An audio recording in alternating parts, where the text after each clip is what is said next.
Ulhasnagar camp 4 के नेताजी चौक के pass स्थित लखनऊ चाय की दुकान में काम करने वाले एक बच्चे को बाइक ने टक्कर मार दी। बाइक पर सवार दो अज्ञात युवकों ने न केवल बच्चे को गाली दी बल्कि उसे डराने धमकाने लगे।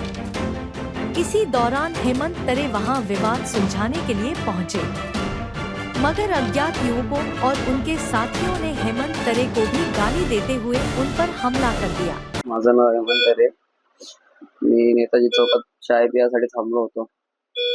चाय प्यायला थांबला असताना तिकडे दोन जण एका चायवाल्यावर ओरडून त्याला मारहाण करत होते। त्यावेळेस मी त्यांना सोडवण्यासाठी गेलो असता त्या लोकांनी मला म्हणजे माझं तोंड ढाकलं। त्यानंतर त्या लोकांनी माझ्यासोबत मारहाण केली।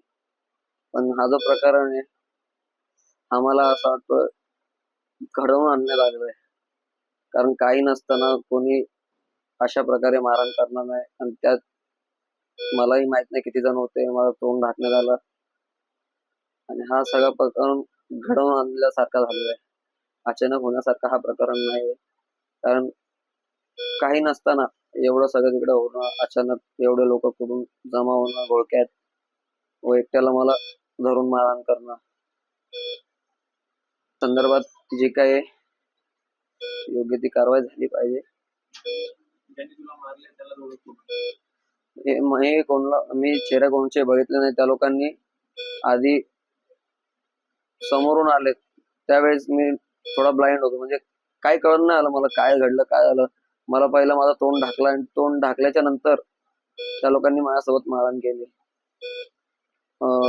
फाईट वगैरे फाईट मारले, त्यानंतर तोंड ढाकला, खालती पाडल्याच्या नंतर ज्यावेळेस मी उठण्याचा प्रयत्न केला त्यावेळेस त्या माणसाने, माझे डोळे बंद होते, मला काहीच दिसत नव्हतं, काय चाललेलं मला काहीच कळत नव्हतं। त्या माणसाने इतक्या जोरात म्हणजे पोटात माझ्या किक केलं एक दोन वेळा, त्याने मला खूप त्रास होतो आणि आता सुद्धा मला खूप चेस्ट पेन होतोय। याच्यावर जी काय ती योग्य ती कारवाई झाली पाहिजे। तक्रार आता यापुढे मी तक्रार करणार आहे आणि हे जो आहे सगळं मला असं वाटतं घडून आणण्यात आलेलं आहे आणि याच्या पाठी नक्कीच कोणता तरी हात आहे। कोणी एवढा गंभीर प्रकारे मारहाण करणार नाही।